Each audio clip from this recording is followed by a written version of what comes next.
公司第2台，刷落来请收看咱的新闻。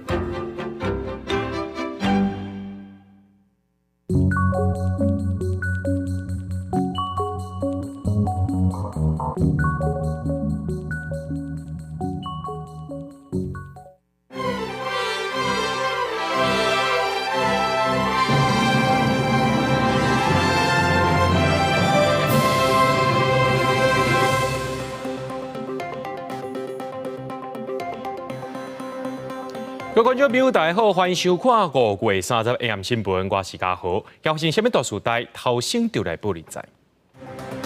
行政院长杜永泰下晡去拜会民众党团，民众党立委表示，若准备对这国会这款法案提出复议，可能会增加朝野对立。由于头份有真加自半暝的火烧高中生经过，就入去600把这厝主救出来，专家认为无装备安尼是真危险。北韩第30载起，搁再向日本海发射10粒地天飞弹，唔但影响到南韩的 GPS， 也影响到船仔的作业。行政院长杜永泰今下晡去拜会民众党团，希望行政院和立法院之间呢会当有良性的互动。不过，民众党的立委就当面甲讲，行政院若准备针对国会这款法案提出复议，可能会增加朝野对立。另外，监察院也当咧抗议这项法案违反着权力分立，和南北两党的总调拢提出被废除这监察院的主张。法律学者就表示讲，若准备废除这监察权，就要修宪，标准是真悬，而且也要有社会共识。连续2天出团拜会立法院，行政院长杜永泰伫施政报告前一天，总算甲民众党团见面。杜永泰就表达希望行政院甲立法院之间会当有好的互动。我们一起来推动福国利民的政策，把一些争议性的暂时可以搁置在一旁，也拜托各党团也能够这样的来为人民所迫切需要的政策法案，共同的来努力。现在看起来，除了加剧了朝野这个对立之外，立法院的席次你也看得出来嘛，哈，这个复议案过的可能性老实讲是不高啦，对不对？好，所以理性跟感性想一下。民众党立委当场讲，行政院若对立法院最近3套修正的国会这款法案提出复议，朝野对立的情形恐惊更加严重，而且通过的机会无大。不过杜永泰是无做评论。监察院顶一日嘛抗议国会这款法案违反权力分立，和南北党团总调集人两个提出废除监察院的主张。不过国民党内部有无同意见。党纲里面第1条其实就是五权分立。那我觉得党内当然可以有不同的声音，但是未来如何调整还涉及到修宪的问题。咱国宪法内底就明定5权分立，若要废除监察权，就要启动修宪。不过根据宪法征修条文，修宪都要经过1/4的立委提议，1/4出席，出席委员的1/4决议，才会当提出宪法修正案。公告半年了后，还佫经过选举人投票复决。而且有效的同意票要超过选举人总额过半，才有可能成功。条件是真不简单。如果各党都有共识的话，应该要想办法把它落实啊！要修宪，不要只修一点，就要整部来修。委员要借由修宪的程序来讨论，然后要废除监察院、考试院，我们都没有意见。比较重要的是说，在还没有修宪之前啊，监察院还是一个宪政机关，调查权是属于监察院独有。监察院回应讲，应该尊重立委提案修宪的职权。不过，监察院存在一天就会尽本分，而且呼吁在野党不应该以煽动或者是甲预算冻结的方式来影响宪政机关正常的运作。记者综合报道。立法院3读通过国会这款法案，要求总统呢就要定期国情报告，而且佫要随问随回答。国民党团总调宝坤基就讲，来报告若准备要回答，伊也是尊重。不过国民党内部确实有不同款的意见。宝坤基今仔强调，希望大总统伫咧修法还未完成进前，就当来立法院报告。那民进党团的总调郭建明就表示，无修法完成是无可能的。国会这款法案3读通过，要求总统定期到立法院国情报告，并接受随问随答。立法院国民党团总调鲍坤基2号再邀请总统赖清德来国情报告，暗告一句问答形式尊重总统意愿，甲他报告无回答嘛尊重。不过党内有不同的意见。这个部分里面党团没有共识，所以这就应该是副总统自己个人的一个看法。副总统是很贴心的，一切依法立法院3读通过那就是要回答。立法院3读通过的职权行使法，一直到我们送出立法院大概半个月的时间啊，到总统府公告还有将近1个月的时间。我想我们再一次请赖总统把握时机啊。报关机30亲情会线说明，强调是希望赖总统伫修法施行前到立法院，若做新法实施了后，都是依法进行。民进党团是批评报关机是先导行，民众党团是呼吁赖清德兑现选举前所承诺的，会来立法院国情报告并接受询答。这表示他自己证明他所谓的这种条文的写法是违宪的，自证有罪嘛，赶快先期投降嘛。来立法院只想来演说，不想回应任何问题的话，那台湾民众党认为这样子来立法院毫无意义。郭建明坦白讲，赖清德无啥可能伫修法施行前的时间到立法院国情报告。若是哪样立委团出有无共看法，报关机强调党内有志无问题。记者综合报道。总统赖清德最近接见美国参众两院的这个议员代表团，展现台美的情谊。不过，这中国说是搁伫咧目空车，昨下晡又搁派出这军机军舰扰乱台湾啊！学者分析讲，这解放军除了反制美国挺台湾，也要演练对海空的各种方面来防守台湾。中华民国空军广播为台湾西南空域高度5800公尺的中共军机注意。你已进入我空域，影响我飞行安全，立即回转脱离。台海情势加悬，29下晡3点20开始，中国小连续派出主副战机扰乱台湾，空军战机紧急升空反制。各位以行动大力支持台湾，我要表达最诚挚的欢迎跟谢意。各位贵宾都是深化台美关系的重要推手。拄好是美国参众两院的议员代表团来访问台湾，总统赖清德亲身接见，展现台美关系坚定。解放军超工扰乱台湾，起事的意味真高。中国军机一直到半暝，要持续伫台海演训。中国对台湾的威吓越高，美方以及国际社会对台湾的支持就会越多。所以我还是奉劝中国不要单独的、单方面的升高情势。国防部30发布侦查到中国军机38架次，中国军舰11架次，甲海警船4架次。其中28架次的中国军机走入来咱国北部甲西南空域，离家人差不多39海里。观察中国军机的路线，兵力集中伫台湾的南北边互相支援，想要控制国际水路，而且若像演练主动其他的兵力进入作战区。伫北海岸的天宫部队实施红点阵备，锁定解放军。有学者分析，中国目标想要封锁台湾，嘛对挺台湾的美国释放政治信号。他会希望的是演练从多个方向对我国的一个海空的封锁，所以其实可以去看到它的这个飞行途径的话，它的目标很明显是针对台湾。常态化是铁定的，但是你说会不会出现像是联合的利剑这样的演习，这个还是有赖于美中台三方的一个变化。针对中国联合演习，范围挖近咱国的离岛。参谋总长梅家苏29专工去台海上前线马祖试岛，为免官兵捍卫北边的边界。有学者认为讲，解放军台海军演常态化是无法度避免。美国前军事情报官员范南尼警告，中国利用宽台军演测试美国、日本甲台湾的底线，美国应该加强合作的力头。记者综合报道。外交部长林佳龙今日到立法院备询，林佳龙强调会推动价值外交，对于12个友邦的邦旗也真有信心。另外，针对中国解放军军演，前美国国防官员鲍斯克就呼吁这美国总统拜登爱明确表态会保卫台湾。林佳龙表示，讲美国、日本和台湾会做伙来面对两岸未来局势。回到立法院这个熟悉的地方心情是很特别。头一届以外交部长的身份登来到立法院备询，林佳龙最好准备。前日刚已经拜会外交国防委员会的各党立委，对于任内的展望，林佳龙强调会推动价值外交，有信心坚固12个友邦的邦谊，也建议赖总统适时出国访问，各讲有国家希望进一步深化跟台湾的关系。我们现在也确实有一些国家想跟我们建立更紧密的关系，有一些我们的邦交国的周边国家可能也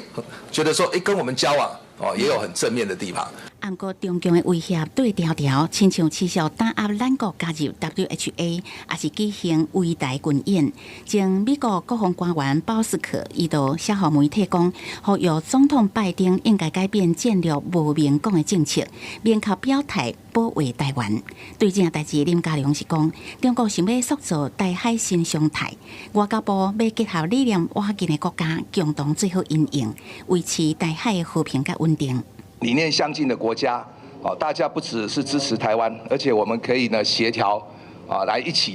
来确保台海的和平跟稳定。对于立法院最近才拄通过国会这款相关修法，过程中争议不断。在野党提出林佳龙在担任立委期间完好类似的提案，所以趁机会来背回。是属于调阅权不是调查权，它不是对人的调查权，或者是说因为无限去扩充，更何况我没有去提表示国会对这种字眼。林佳龙表示，未来在行政甲立法的制裁，家己会专业配合立法院的运作。不过，国会这款改变所产生的疑问，也当依照宪政程序表达无同意见。记者综合报道。虽然有勇气值得甲学老，不过无装备是万万不可。伫早起4点外，苗栗头份有一间真家厝发生火灾，有一个高中2年的学生买早顿经过时阵，听到有人伫遐喝休，就撞入去火场落解，甲这70岁厝主救出来。加在这2个人送病院了后，目前拢真平安。消防专家就讲，火灾现场不管是伫咧变化，若准无装备是真危险的。邻家出现真大的火焰，居民拢唔知要安怎。不过，这个烫目体的查甫人唔惊火焰这么大，真侪该进出火场，都安尼来回落解，总算甲掉伫内底70岁生来厝主甲挨出来。他出不来了啦，他脸都熏黑了啦。你是现在有关掉吗？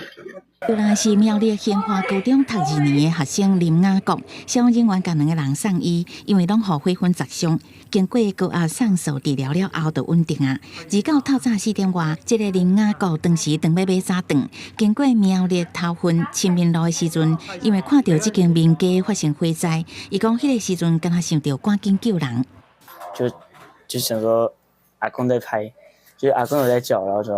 听到，我就想要把他救出来。我还是会觉得紧张啊，因为毕竟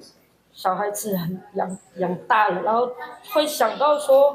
哇，如果都没有出来的话，会怎么办？这样。妈妈学老后生的勇气，嘛唔甘伊的伤势。馆长张东锦前往探视，答应医疗费用由县政府支付。校表示，林雅国是原住民，厝内是低收入户，平常时伫练习修演真认真。老师听到伊落街进出火场救人，也是感觉讲伊拢无顾到家己的安全。同学们如果要进入火场救助，还是要尽量的以量力而为。对，除非他在第一时间内有发现有去做这件事情，不然等到他的火跟烟都已经漫出来了，其实真的是不太建议这样。消促会表示，若做伫火灾现场之前，第一时间救会到人，就会当协助救出来。不过，若是火焰已经真大，一般民众欠缺保护工具甲专业训练，无建议冲入去火场救援。记者综合报道。来看台北社岛最近一直有蛇出现，当地里长就表示讲，这几天有民众的厝内面掠到蛇，甚至是毒蛇饭事情。当地居民也讲，有风声这几年有人来这放毒蛇。台北市动保处也讲，天气开始变热，这蛇会烧出来。若准有看到，会当卡1999来通报。哎呀，我低调的。伫徛个市民厅附近是掠到饭市场，台北市社最近几工是一直传出有当地的居民伫厝内，也是附近的环境看到蛇，其中佫包括有毒的饭市场。当地的民众讲，拜日捌听到厝边大声喊讲有人在野放蛇，嘛有居民讲，毋若是掠过饭市场，佫有看过雨伞节。那女孩子讲的从这边掉下去啊，这个一条死的在这边啊。上个月对，在家里面没有，就在这里，在菜园这边。对。那大概多大只？大概3尺。2个骑脚车过去，看看大声有蛇，然后这2个就加速跑掉，然后我们就很激动跑上去找，有蛇嘛，想看一下到底是大只小只都跑上去就没有看到。李长讲，这几天已经接到里面反映，讲当中是抓3只蛇，其中2只伫民众厝内抓到，呼吁民众莫过来写野蜂蛇类。根据台湾兽类动物保育协会的资料，蜂性蛇的特点是包括忽然间同时间大量出现10几只、20只才有准算，毋是几天看到2、3只就死，含早有长期不动留伫的魂，譬如讲喙翕边外伤、活动力摆等等。加上蛇是基隆河、淡水河交汇冲积边缘，溪埔的环境定会有蛇。一条是动保处处理掉，一条是居民处理掉了，请不要再拿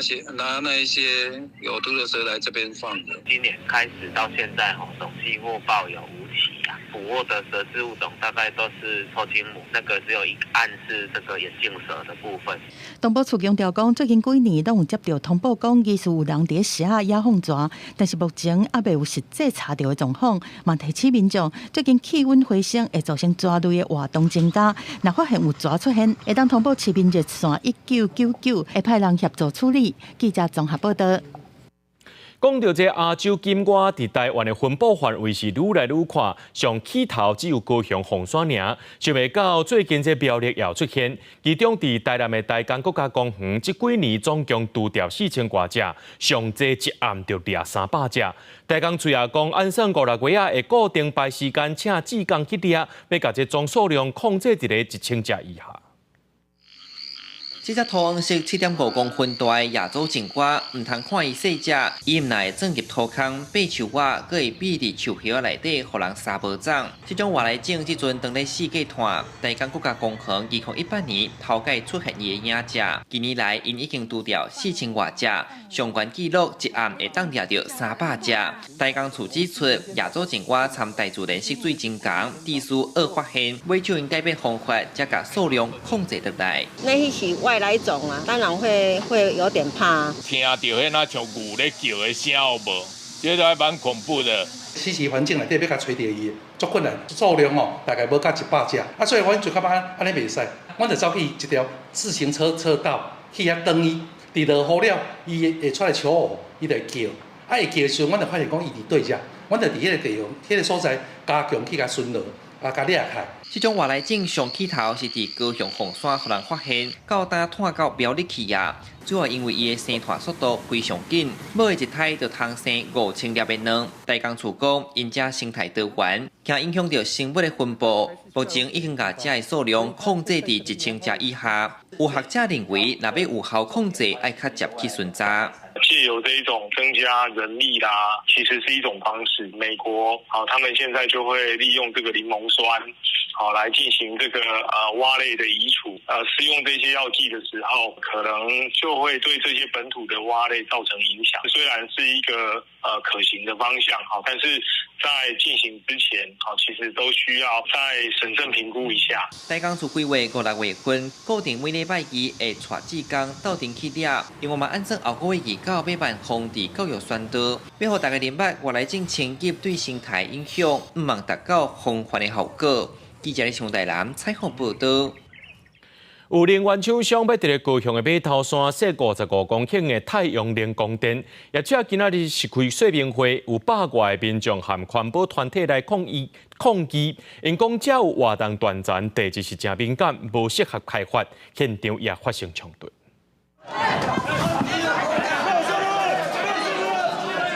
情绪激动的居民向要并倒，一群人互相推杀，气氛是真紧张。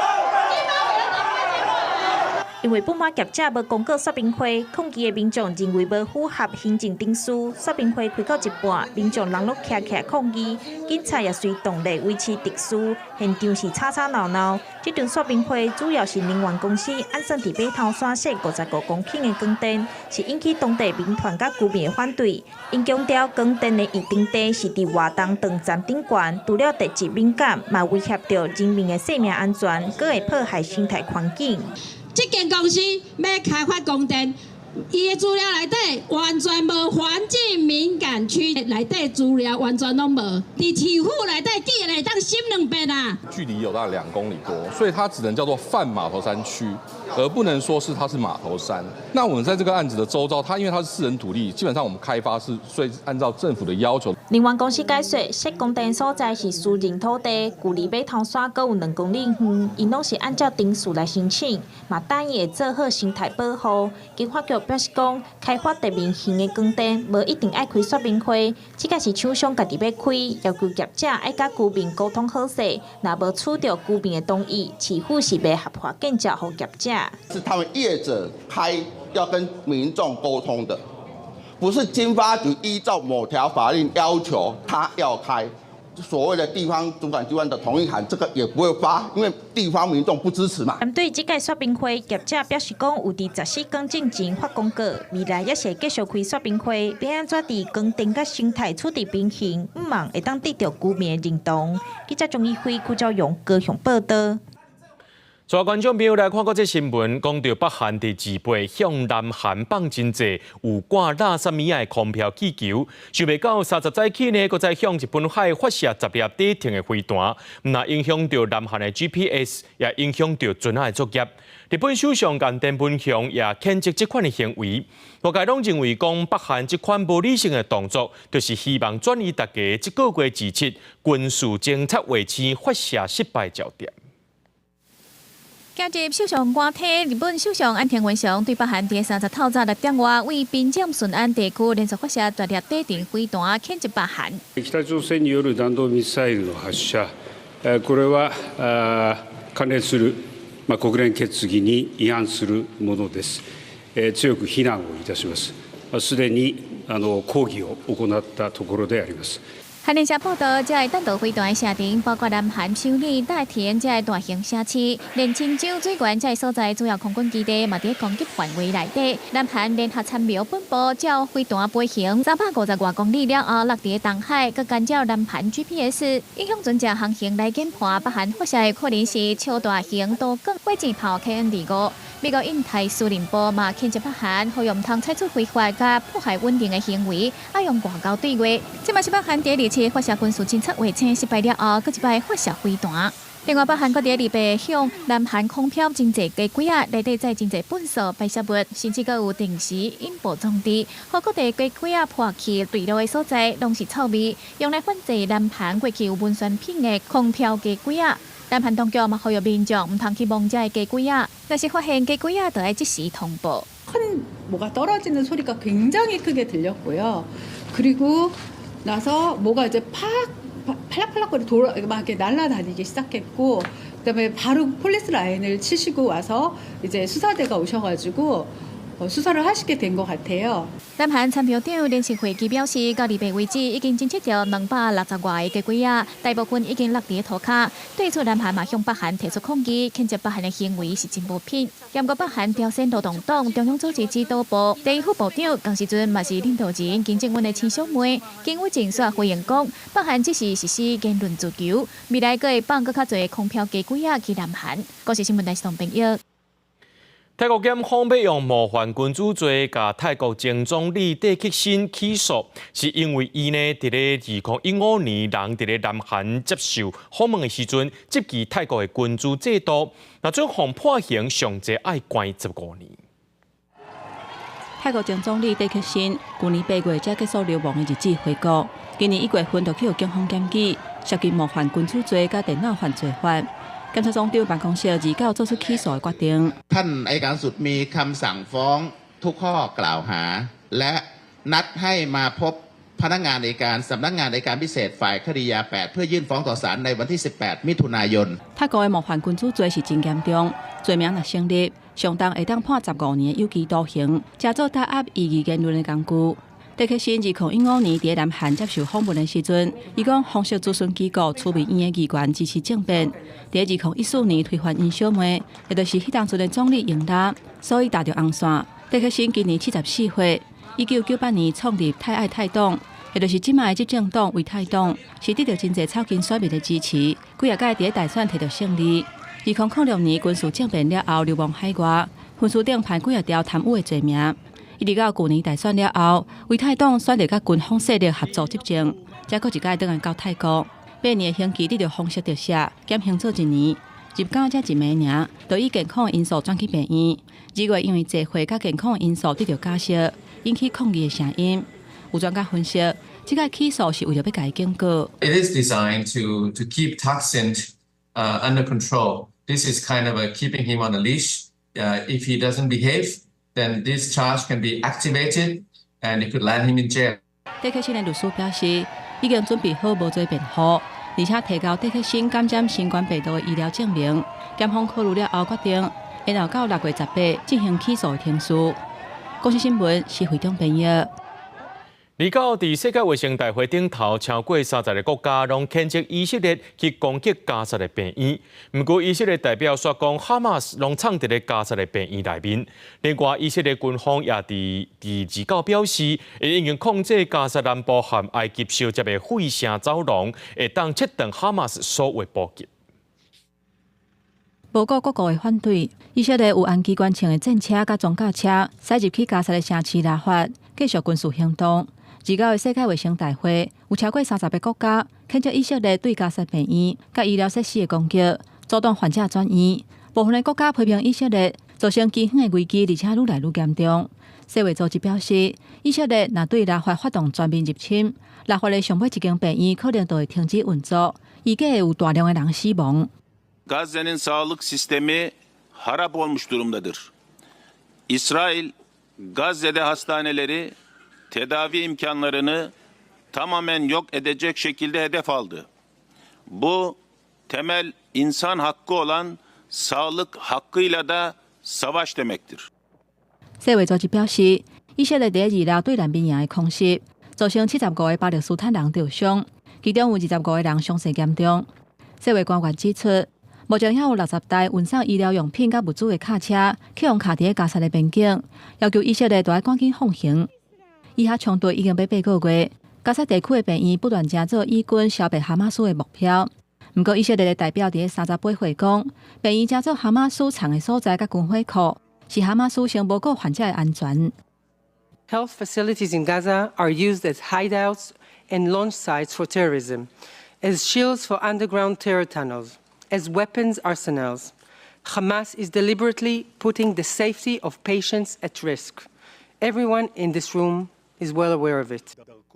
另外一方面，以色列29讲，已经对加沙上南边、甲埃及边境各界废城走廊完成全面的战术控制，来切断哈马斯地下移动甲补给，也个为埃及走私武器的重要管道。现在当地访问摩尼多瓦的美国国务卿布林肯，29嘛要求以色列赶紧制定出加沙战后的计划，若欠缺方案，当地有可能会出现无政府的状态，对哈马斯国起势是较有利的。Is urgent, is imperative, and a plan that accounts for security in Gaza, that accounts for governance in Gaza, and that accounts for rebuilding the lives of the Gazan people. 公司新闻新罗播编译。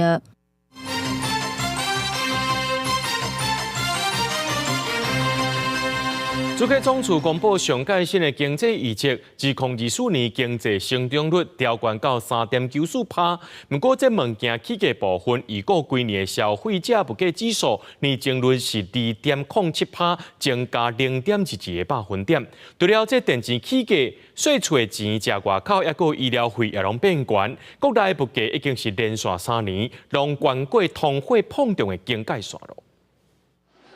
现眼的包仔皮搭配减好的肉餡，江浙区内头家无用的双手一直捏。早一时啊，一粒好食的人参包仔就捏好啊。这间伫新北市永和的人参包仔店，为去年开始，原物料因为一日起各加人事成本较贵，4月份拄着电价搁调悬，当1年了后，店主决定调整价销。人参包仔一粒为13变15，人参煎包仔为75变85，酸咸汤、丸仔汤为40变50。冰箱原则上是24小时不能关的，冷气必须要开。我们的集聚大概会落在2个月，大概会落在3000块、2、3千块左右。物价持续起价钱，阁变薄。主计总处30公布，今年消费者物价指数 CPI 年增率到2.07%，比2月份收关0.22百分点。除了电价起价以外，主计总处阁讲，服务类的价数较固定，外口食费用厝租继续起，医疗费用嘛调悬，所以全年物价阁再破2%，国内物价连续3年拢比通货膨胀的境界带较悬。大家每天在碰到的一个品项就会比较说涨的幅度比较大啊，所以大家就会觉得说，你的物价还是偏高啊。但是事实上，如果整个平均下来，其实是应该可以维持在2点多出头。另外 ，AI 人工智慧甲高效能运算带动出口增加。主计总处大幅度收关2024年经济成长率到3.94%，比顶一届预测大幅度收关0.51百分点，创下最近3年的新高。主要是输出的表现比我们当初预期的好很多 ，AI 的部分是蛮关键的因素因为这部分发展得很快。主计总处表示，收关今年全年经济表现主要是输出表现比预测较好，真侪原因是 AI 关键发展真紧，分段提供业者、国家、企业也是政府部门投资真侪基础设施，相关的需求真强，对出口更有真大的动力。全年商品出口收关170亿美金，是这届收关的主要原因。记者综合报道。经济部长郭志辉上任11天了后，对媒体来表示，保证2030年进前供电无问题，也讲有去了解这台电供电的情形。也若针对到这核电厂的部分，郭志辉强调，核三厂已经超过换执照的申请期限，若准执照到期，照目前的法律是袂当继续碰的。经济部长郭志辉伫就任11天了后第一摆办媒体见面会，但是因为台湾最近一直传出失电的事故，敢若桃园4月份就停电35摆，各界嘛关心台湾敢会当来稳定供电。7月的这个夏天，第二个是10月，10月份我们有预计把那个碳我们要减碳，所以我们把那个用碳发电的机组要把它下降下来，以我们目前所拥有的电力，所有供给的电力是不会缺的。郭志辉挂保证台湾袂欠电，为了稳定供电，会先找出高风险地区，包括用电成长户数增加的区域、台电的设备较旧的区域，还有人口成长区。对这台电回应讲，会加速来换电的设备，避免外力因素影响供电。外界嘛关心，为了稳定供电，核三厂1号机7月敢会延役？核三厂它也这个超过法定执照换发申请的这个期限，即使我今年7月停了这个机器，它也要3年以后才能够让我启动，这个是世界的一个标准，也要核安会同意。郭志辉伫就任了后，毋但是面对供电和能源政策的考验，以半导体产业来讲，包括台积电、联电拢伫海外扩厂，未来敢够会困扰台湾。所有的先进制程的研究发展都留在台湾，所以对台湾的半导体，我个人完全没有这个担心了。主要是因为我们有半导体，而且做得比别人好。我们的 AI server 全世界80%-90%都台湾生产的，这2个产业会让台湾再吃50年。对台湾未来经济发展，郭志辉是带出境外关内和境内关外2大概念，除了让台湾厂商行向全世界，嘛爱带领世界行入来台湾，希望开拓台湾经济新局面。记者综合报道。台北市灵山市捷运站1号出口经中道有一个80岁阿公，伫咧坐电扶梯的时阵，说是头晕目暗，就向头前劈落去，造成其他4个旅客跌倒，其中2个受伤送病院治疗。有民众看到这旅客伫咧电扶梯顶头跌落来，台北捷运表示讲，12点外有一个80岁阿公伫灵山市捷运站坐电扶梯的时阵，头晕无爽快就劈落去，害4个民众跌倒，其中2个受伤。这2个受伤，一个是40岁，一个是80岁女性，拢是侧伤，已经送病院治疗，无影响到捷运的运作。还没到，因为他讲到苏花公路下清水桥，伫咧4月初3大地震的时阵，车路断去。虽然这4月初6有成抢通，不过便桥敢若开放细台车分时间通过。经过无眠无质的抢修，这更替的便桥已经粉垮，再起也重新开放，予大台车通过。为着要赶伫透早6点苏花公路头一届放行的时间，车侪大只车种至到暗时啊，都小人煞来总着观测站排队，因为大家连课较早来咧，嘛无想要了时间向南边搁西台湾一轮。能够直接从苏花走，时间会节省多少？2个小时、4个小时。这样，所以能够走苏花还是很开心的。但是因为地震还是频传，不会说比较担心吗？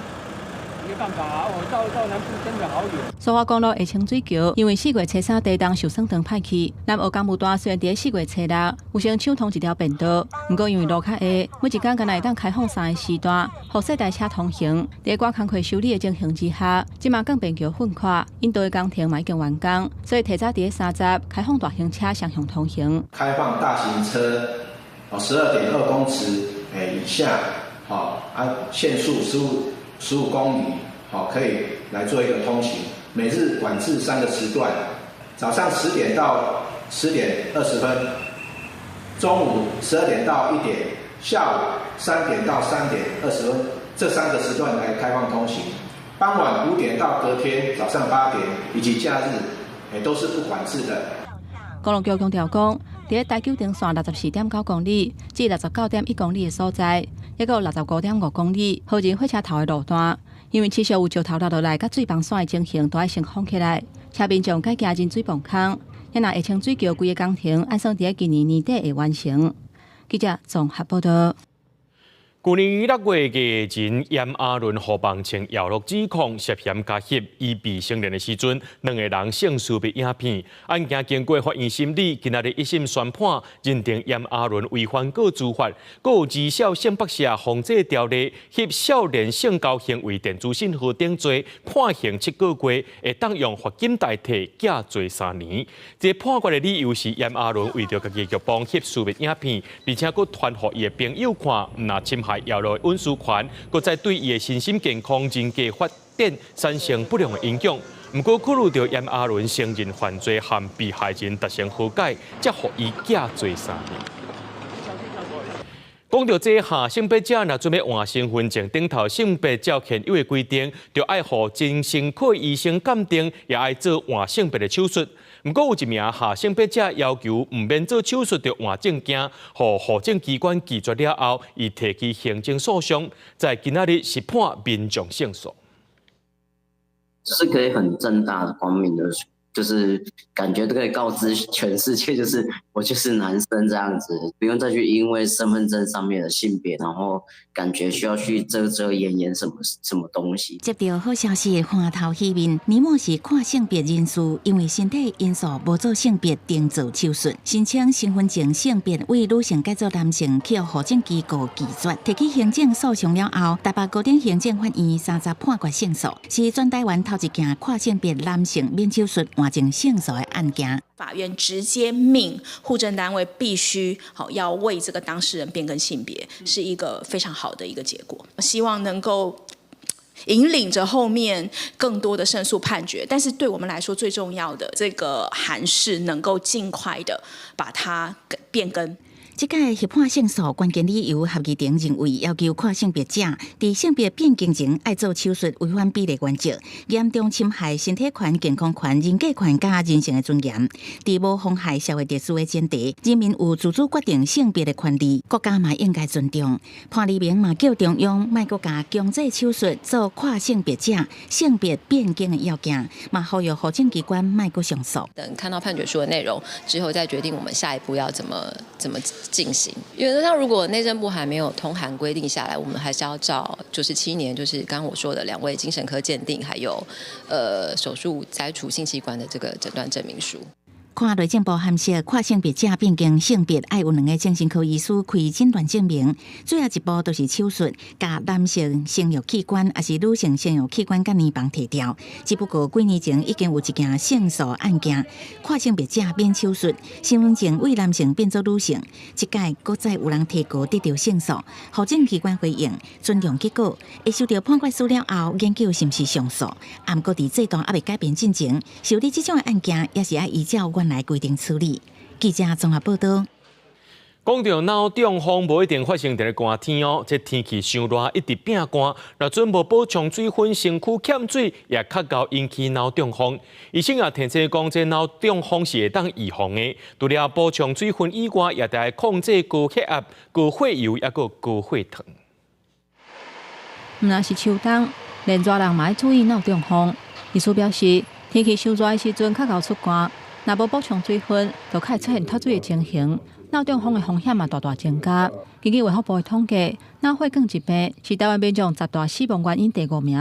，111年就夺走12000人的性命，平均每42分钟就有一个人因为脑血管疾病死亡。因为温度高，我们身上的水分散失，有时候呢，你没有补充水分的话，它血液比较粘稠，可能对于这个血管阻塞呢来讲是比较不利。医师表示，脑中风除了致死率，中风引起的失联甲病危，是造成患者甲照顾者沉重的负担。不过，其实脑中风是会当预防的。若发现有高血压、糖尿病、胆固醇伤悬、心房震动，也就是心脏黑白跳、运动量无够、体重伤重、有咧食薰，或者是有脑中风家族的病史，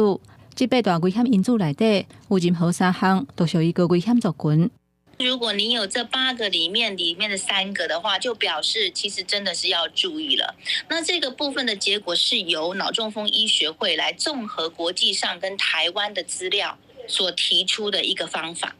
医师提醒，要救脑中风的关键，就是要量早发现。民众会当透过微微啊笑的时阵，看喙角感受外一批，双手伸服直，看感受一支手袂指来怎垂落。也有讲话敢讲会清楚，来判断感受中风的现象。若发现有中风的警讯，就要随卡119，赶紧送病院，争取黄金治疗的时间。记者综合报道。咱台湾的编舞家林丽珍今年66岁，不受到国家文艺奖肯定。伊有创一个剧团，号做舞歌舞蹈剧团，就是1995年创团的代表作之一。这个作品有真侪民间信仰元素，伊也表示讲，家己伫咧台湾庙会当中得到心灵的平静。30年后，过来做招，也是毋望这世界纷纷扰扰的时阵，通透过这个作品为台湾祈福。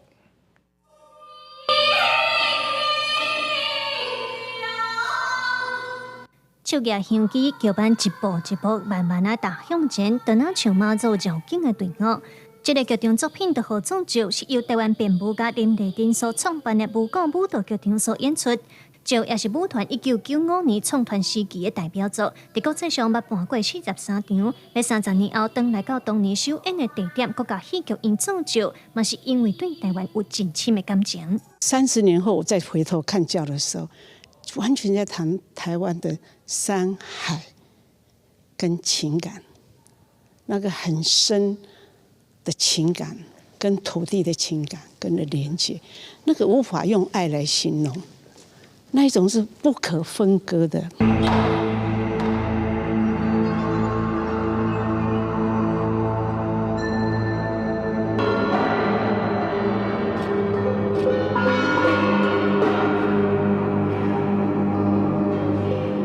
编舞家林丽珍表示，伊伫台湾民俗信仰当中得到心灵的平静，所以这出剧结合庙会正典内底一个民俗信仰的元素，包括神明、艺人、放水等等等。林丽珍指出，这几年世界各地纷纷扰扰，因毋望透过这个作品为台湾祈福、甲平静带予观众。不要浪费在时间在不好的地方，因为这世界上还有好多事情要做，好多美好的事情，还有很多人在受难。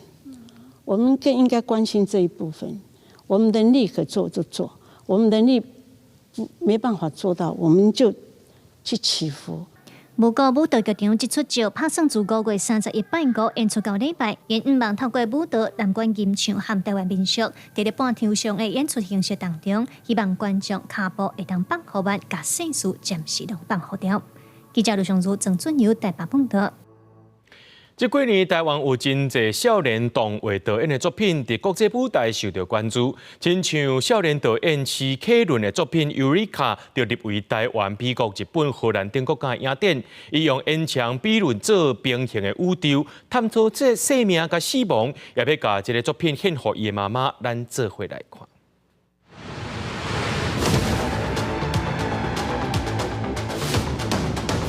主角有着一罐烟枪走跳伫咧无共款的时空中，这是台湾少年动画导演史凯伦的作品《尤里卡》，入围台湾、美国、日本、荷兰侪无共国家的影展，伫国际舞台有真好的表现。透过烟枪来比论平行宇宙，探讨死亡甲生命。导演讲，这是伊经历过妈妈破病了后对生命新的理解，透过创作行出悲伤，将这个作品献给妈妈。当我开始要制作毕业制作的时候，那时候家里就是我母亲有生病，然后那时候是我第一次感受到死亡就在我身边。这个作品对我来说，它就已经不只是一个只是要表现我的技术、表现我的能力的作品，它反而是一个可以疗愈我的一个方式。尤里卡是史凯伦伫台湾科技大学设计系的毕业作品，学校的指导老师肖胜文嘛是动画创作者，伫大学教册已经6档。伊认为史凯伦的作品特别的所在是依靠一个人的力量，独立完成所有的环节，非常认真去研究无共款的技术甲科技。我们在课堂上面教授的动画的相关的技术，其实涵盖了2D、3D。那启伦的话，它主要会专注在3D 动画的部分。那3D 动画的主要的一个特点在于它有相当高度的一个技术密集的部分。我们会希望以个人的形式独立制作，可以完成在动画里面的所有的环节。老师嘛讲，即马台湾少年的动画创作者对事物拢有真有路的观察，互因的作品会当伫国际上受到关注。史凯伦毕业了后嘛，伫台湾成立家己的工作室。伊讲，伊目前是打算将台湾当作伊的创作基地，为台湾的动画产业出一份力。记者王可选、柯明在台北报道。热天伫要到啊，这台东农改场就向农民来推广，会当甲这雪茄树呢，转这个炭酸钙，帮助这果子树较袂互日头曝着伤。不过，着农民也讲，这除药啊，爱另外找骹手，成本会变悬。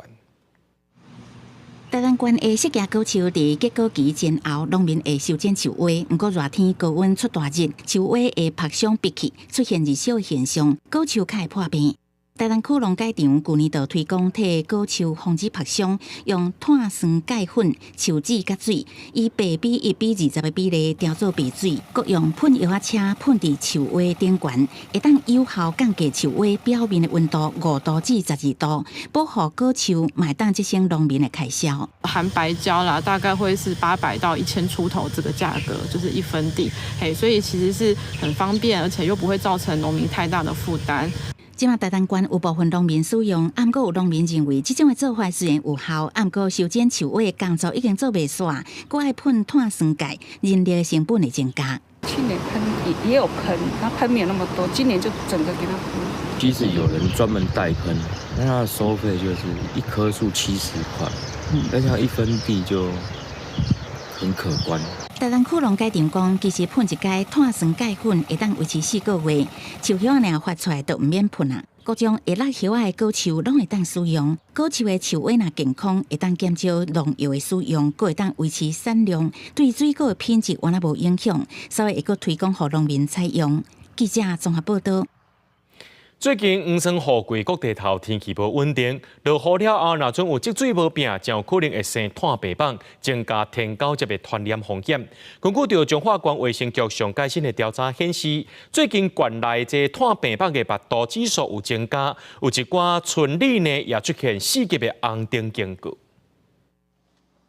卫生局的人员详细巡视检查社区内敢有积水的所在。这阵仔是黄霜雨季，水桶、盆栽若积水，可能会正做病板虫生团的所在，增加天高热传染的风险。咱若做前厝啊，有积水的桶，水甲倒掉，较袂生板。最近落雨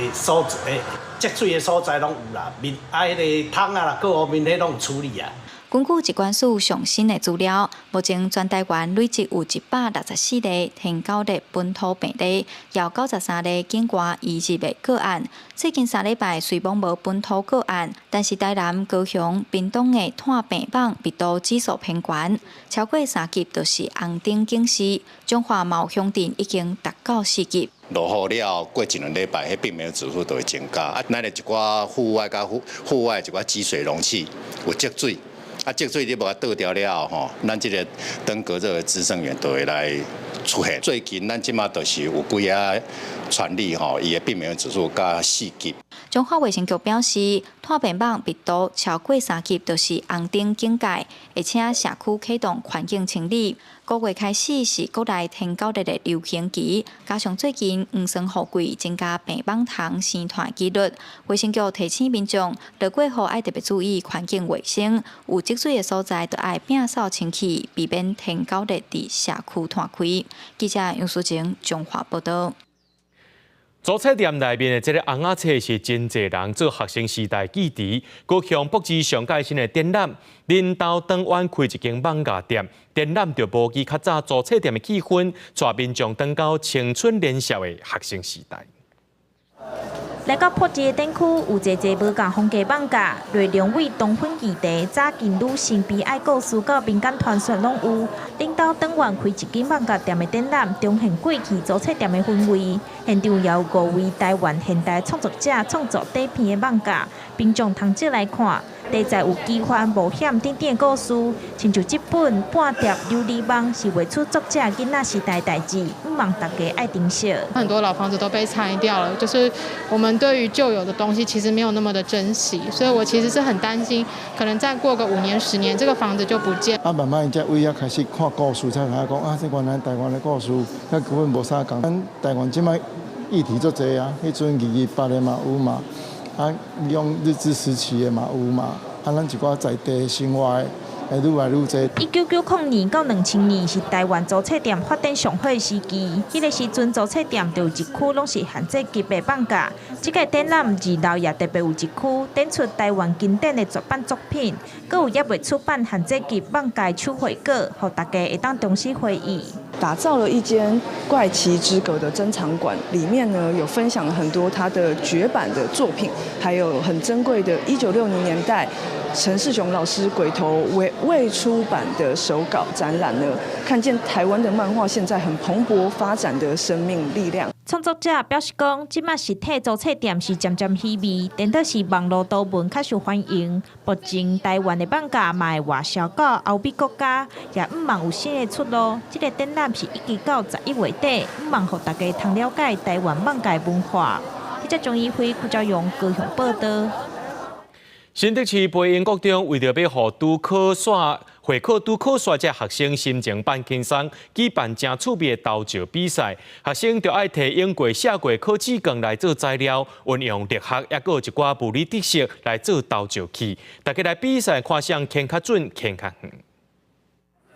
比赛进前，赶紧利用时间，甲投照器调整好好势，比看卖啥人的会当弹上远、弹上准。真足甲看。学生使用的器材竟然拢是用过去写过考试卷摕来做材料做出来的，实在真趣味。我们的设计呢是先用废纸的考卷，然后把它卷起来卷紧，之后再用橡皮筋把它串起来。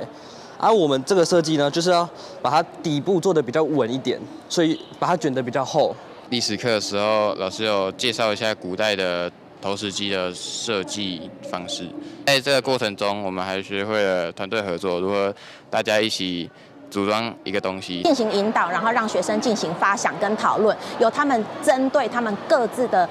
能力去进行兴趣的分工，然后合作去讨论出，比如说赛制跟各班的游戏规则。为了让学生会考煞，心情会当放轻松，新竹市培英国中特别举办趣味的活动，让学生利用写过考卷。配合过去上课捌学过知识来做投照器，更让学生自己布置比赛场地。自主学习的课堂中，他们就会比其他学校更快的可以掌握自己在自主学习的时候，我需要什么工具，那我需要如何团队协作，那我需要如何去安排我的时间。这个活动里面让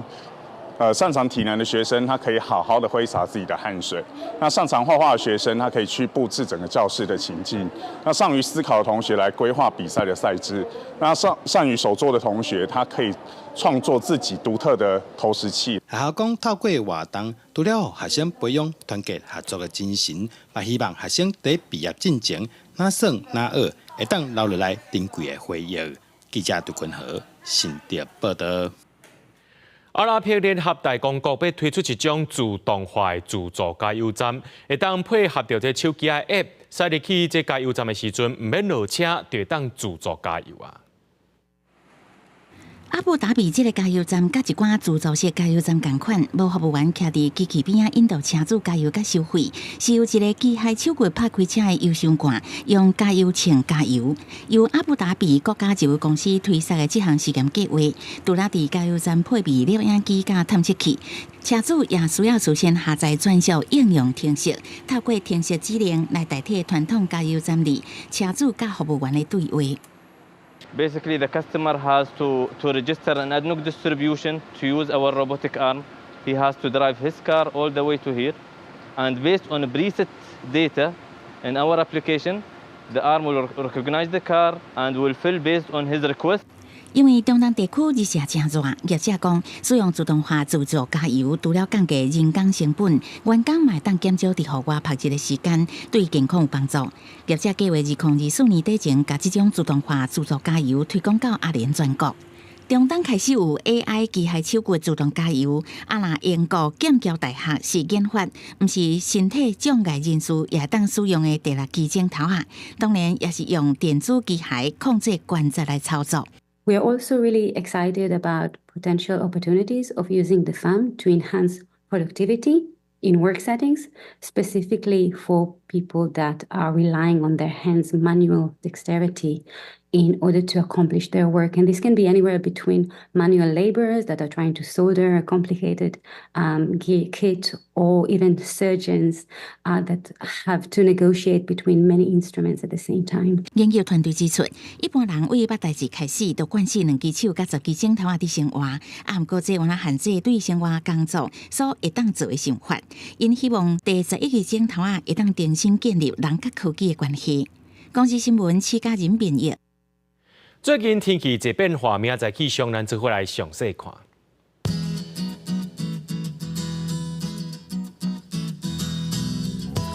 基隆到新竹对25度到33度，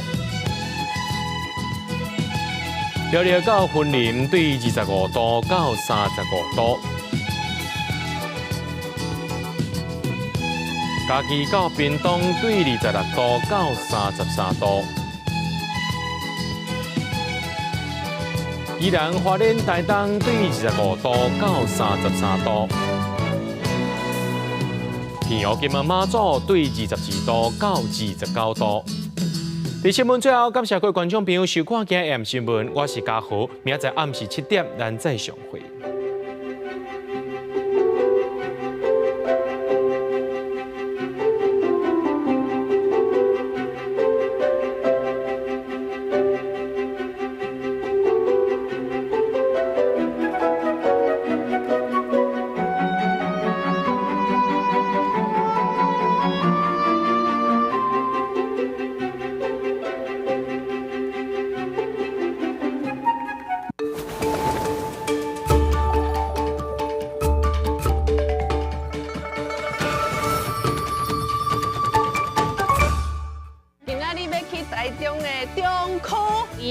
路顶是林兰花的意象。你住遮久，你拢我唔知，我等伊看。哎呦，来啊，进来来啊！先加一喙，先加一咯，灌落去。阮彰化是安尼，